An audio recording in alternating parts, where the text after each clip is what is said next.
Are you ready for a fourth instalment of tech here from Sea Otter 2019? I certainly hope so. Come with me. Now, I've talked about Industry 9 hubs quite a lot recently on the GMBN Tech shows, in particular the fact they're being used on the Crane Brothers synthesis wheels. The latest ones, of course, which I showed you in last week's show, were the XCTs. Got that new Hydra hub. But what I wanted to talk to you about here is their spoke system that they've actually been using for quite some time, but somehow still goes under the radar. Now, unlike a conventional U-bend or a J-bend spoke, that's basically where the weak point of the spoke is. It can snap there.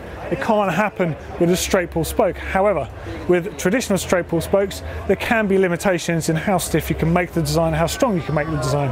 But what Industry 9 do, they've got a system here with spokes screwed straight into the hub shell itself. Come have a look at this a little bit closer. Very, very cool system. Essentially building up to make a very strong and very evenly tensioned wheel. So the last few years we've seen a lot of TRP products starting to infiltrate the market, of course with Aaron Gwynn helping them develop a phenomenal brake, which I of course used on that bike build project. Now this is a new e-bike specific brake, so it's got a caliper designed to deliver more power, basically to deal with the heat and the rigours that e-bikes can put onto them. And more importantly, check the disc rotor out. So this is 2.3 millimeters thick, so it's much stiffer, much stronger, and able to dissipate that heat much better. The regular rotors are 1.85 millimeters thick, so 2.3 is substantially bigger, and of course it's got the aluminium spider design to further help dissipate the heat. Just a cool piece of kit, and of course it's got the Aaron Gwynn style brake lever on the front there, the G-spec. Cool piece of kit, really like what they're doing. Now when we were at Eurobike last year, we actually spotted a 13-speed transmission which was made by Rotor, and here it is right now. It's going to be available quite soon, but I'm just going to run you through some of the really cool features about it. Well, A, the first one is it's hydraulic. B is the fact it's got 13 gears. That's right, one more than what Sram already have with 12. Now Rotor currently make a 12-speed one, and the cassette itself, firstly, it's about 60 grams lighter than the Sram equivalent. Secondly, it fits on a Shimano style free hub body, which is something that Shimano couldn't even do. Shimano had to develop the micro spline system. So that is really cool. You don't need a special hub if you want a 12-speed system. The 13-speed also fits on the same hub, but you are forced to use their hub for the time being because the flanges are shifted inside, because the smaller sprocket, which is a 10-tooth, actually hangs off the end. So basically to get that back, you just need to use their dedicated hub, but there are more hubs coming. Now as far as the range of gears go, it's got a 10 at the bottom, so nice and small there, and up to 52. Of course the SRAM's got 1050 on the 12-speed Eagle system. And then, of course, let's get down to the hydraulic business. So it uses a tiny, thin line that runs through the frame. Very easy to bleed, much like bleeding a set of, we use mineral oil, so mineral oil brakes. Much like Magura brakes, you would bleed it from the derailleur up to the shifter.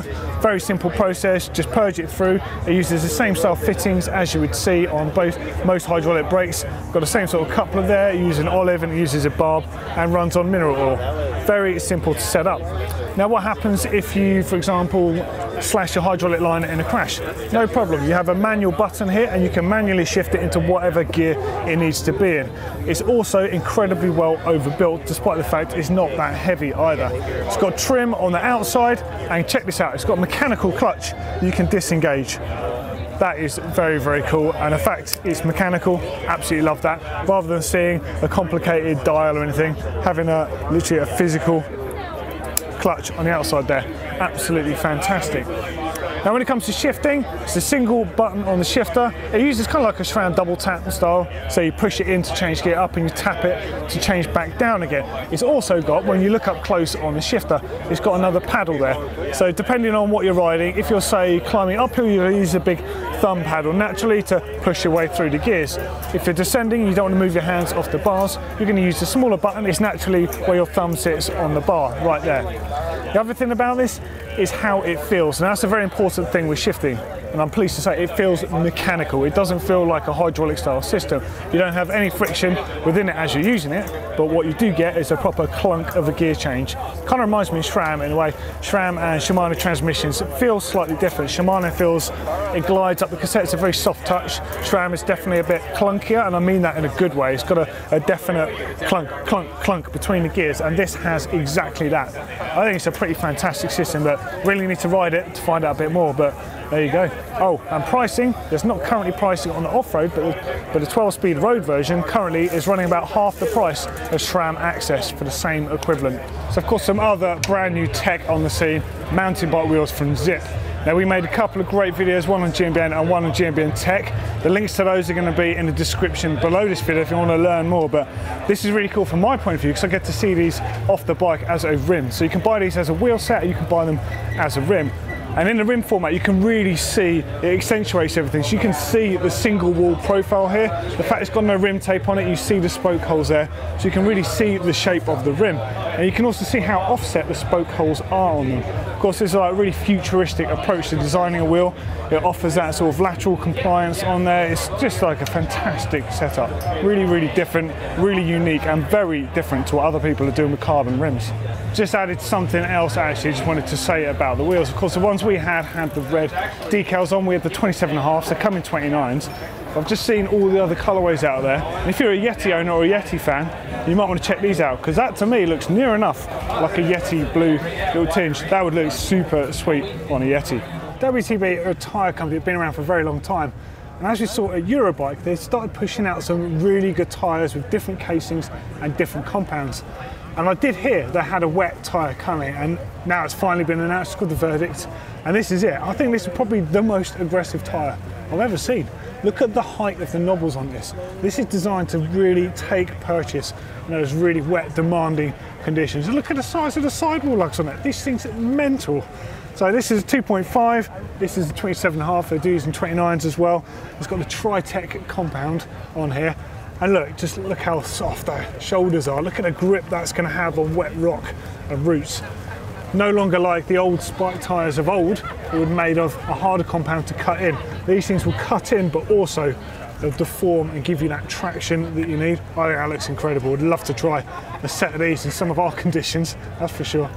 So right in front of me here on the FSA stand, this time we're checking out another Gorilla Gravity bike. And this is absolutely kitted out with the FSA gradient range. So this is their like trail and enduro spec components. So they've got these new handlebars, 800mm width, they come in 20 and 30mm rise. They've got new stems as well, and they offer the stems in a 35 and a 31.8. So not only does it mean they're both compatible with everything else, but you can tune the ride qualities that you want. Of course, 35s are very stiff, so if that's the thing that you like, they look pretty cool as well, then you can have that choice. So the gradient bar comes at a full 800mm. Of course, it's got cut marks, so you can trim that down to preferred size. Suits me at a big size. I like a tall bar, I like a wide bar.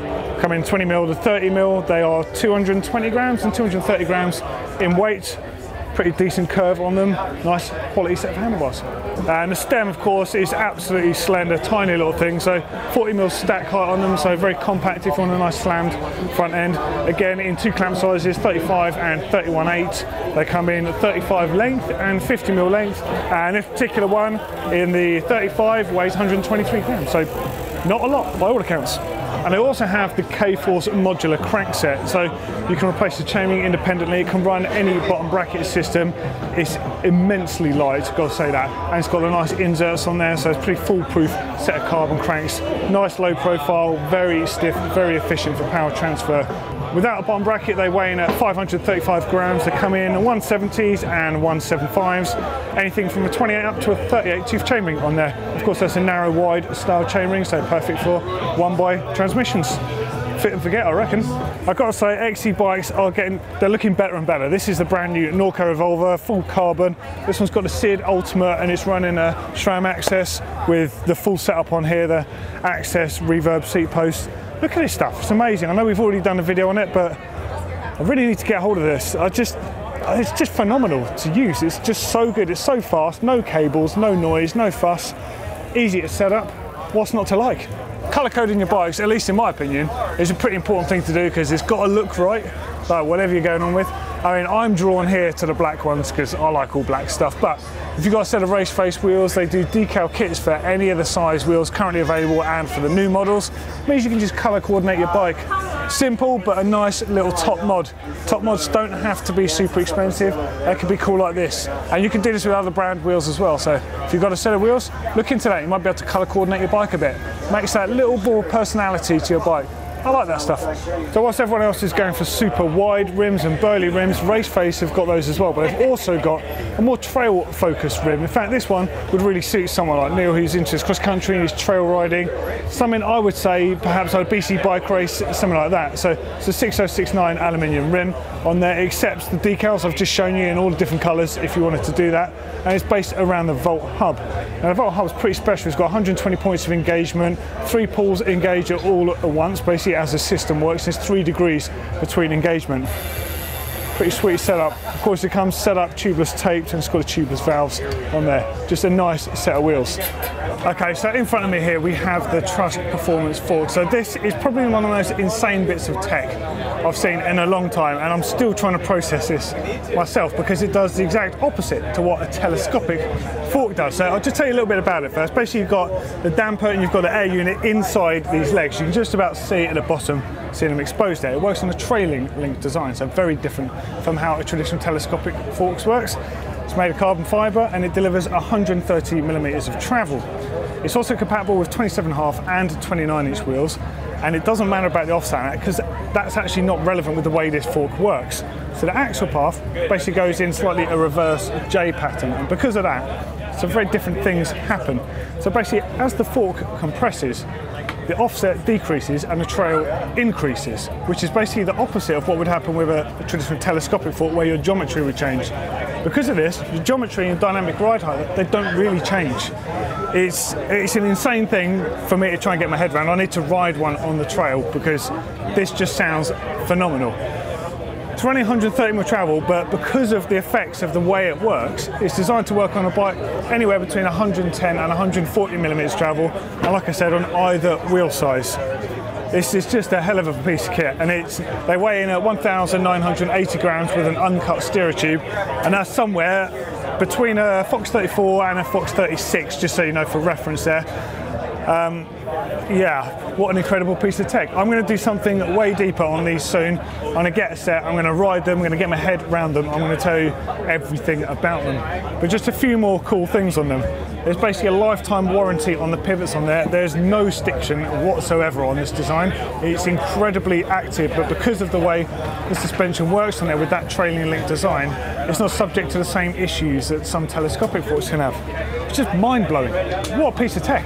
Security is something we often talk about at GMBN Tech, and it's quite a vital thing, especially when we've all got such nice bikes. Now, we don't want them to go missing, so it's really important to look after the things you have. One of the best ways to do that, in addition to a lock, is by getting a ground anchor. Now, Kryptonite have had a famous ground anchor on the market called the Stronghold for many years. It's industrial to the degree that once fitted, you're going to have to cut out a huge chunk of concrete to take the thing out from where it is. Now they've also got now the new one called the Evolution, so it's much smaller and much easier to use for people. And the cool thing about this is you can also use this inside vans and pickup trucks with this dedicated plate system that comes as a separate addition. Now you can see here for sizing, obviously this is not bolted down here, but you see the effect of having a ground anchor. Now I'm going to make a 3-part security series on various things for GMBN Tech, including installation of something like this and how to best use one in your own house for security. So keep an eye out on that, and remember, get yourself a decent lock. You know, it's not worth taking a risk. Everyone knows that I love a decent set of tools. Always tinker with bikes, and everyone knows that I kind of like Abbey bike tools as well. Last year I checked out this, which is just something ridiculously cool, a titanium hammer. But you don't need to see that anymore. What you do need to see is a couple of cool new things. So previously they were doing these sort of pro, I guess you call it like a pedal spanner, a pedal wrench, and it's got an 8mm and a 6mm on the end. They've now machined out the inside of these, so just from a tool sake point of view, that is like seriously cool. But as far as absolute unnecessary tools go, look at this CNC machined wheel dishing tool. That is just like one of the most unnecessary things I've ever seen, and it's amazing, absolutely amazing. Another cool bit of tech here I got from Fun is the granite bar end plugs. Now this is storage solution stuff, something we keep seeing more and more of with bikes as everyone's trying to put the stuff on the bikes and get it off your back. Quite cool. So this particular one from Fun has quite a few options with it. You can set this up, it has a chain tool on one end that basically plugs straight to the end of your handlebars, but on the other one it has a storage unit here, housing, if I can just unscrew this and show you, housing a tyre reamer, a tyre plug and spare tyre slugs on the inside there. Now the cool thing about this, it fits in virtually any setup of handlebars and grips. With these particular end caps, it will fit on grips that do not have a bar end plug on the end. If yours have like a rubber bar end plug over the end, you install the smaller cap onto the device, slides in the bar, and that means that acts as another protection against crashing and stuff, so it's not going to pierce through the grip itself. Just a nice, cool system. And they also have, just something, a nice little touch, valve core remover caps for your brusher valves. Just a nice little smart addition there. Love all this sort of stuff. Now recently Hans Ray visited us at the GMBN Tech offices and he's wearing one of these belts. They're called iFixit. Ingenious systems, and the buckle actually houses a multi-tool, and there's various different ones depending on the requirements that you want. I just love this system. It's modular, another way of riding without having to carry a pack with you all the time, but you're not riding unequipped. Wicked little system, well worth checking them out. When it comes to tyres, you're automatically going to think of the bigger brands out there, the Schwalbes, the Maxxis, Continentals, etc. But there are a lot of brands making really good rubber out there, and Terravel is just one of them. And I've got to say, they've made some really good looking tyres. They've got tan wall options, they've got two casing options, they've got durable and they've got light and supple. So light and supple, obviously, they're going to be better for the XC bias riders, the lighter weight riders, those that want a really good feeling tyre. The durability is less of an issue. Durable ones, as you might figure there, obviously they've got thicker sidewalls on that casing. They've got dual compound treads, and there's a couple here, got the Honcho, and I think it's called the A-line, it's about EH. Really cool looking tyres, fast rolling centre band, decent sort of sidewall support on there, and just a really good range. So really aggressive tyres as well, like the Kennenberg here, and they've got fat bike tyres, they've got plus size tyres, just a really good range of tyres. And actually they've gone under my radar. I have seen these before, but I've not seen them in the flesh to actually have a little play with the knobs on them. Really cool, really like what they're doing. Definitely worth a look. Check out Terravel tyres. If you haven't already heard about Vittoria tyres, you really need to check them out. We've made a video all about them, and you're going to be able to see that up on GMBN Tech soon, but I just want to tell you a little bit about what they've got going on here. In particular, we'll just look at the Martello, for example. Now, this is a 4 compound tyre. They're currently the only company in the world able to do this, and that are actually doing this in manufacturing. It's an incredibly difficult thing to do, and they've got a machine specially built that's unique to them that cost $11 million. Now, it's a 4 compound tyre, as I've just explained, so it's got the best of all worlds, rolling resistance, nice supple shoulders on there with loads of support underneath and harder compound. And they also use graphene in the casing. Now, graphene is the wonder stuff that's used to fill in molecular gaps. It's actually an atom thick itself. It's incredible stuff, so it adds abrasion resistance and cut resistance to the tyres. Phenomenal tech, really, as far as tyres go. And as you can see, they've got a whole range of really aggressive tyres offering loads of performance for different stuff. We've already seen how proven they are on the XC World Cup scene with stuff like this tyre, the Mezcal, as ridden by Julian Absalon and the BMC team. And I think you're going to start seeing these stuff being used by EWS racers real soon. Keep an eye on them as a brand. And there we go, that's another wrap on yet more tech here from Sea Otter 2019. If you haven't been to this show, get here next year, and I'll see you here next year. If you want to see a couple more videos on what we've already seen here at Sea Otter, there's a couple right there for you. Don't forget to give us a huge thumbs up on the content. Let us know what you love, let us know what you don't love in those comments below, and don't forget to share and subscribe.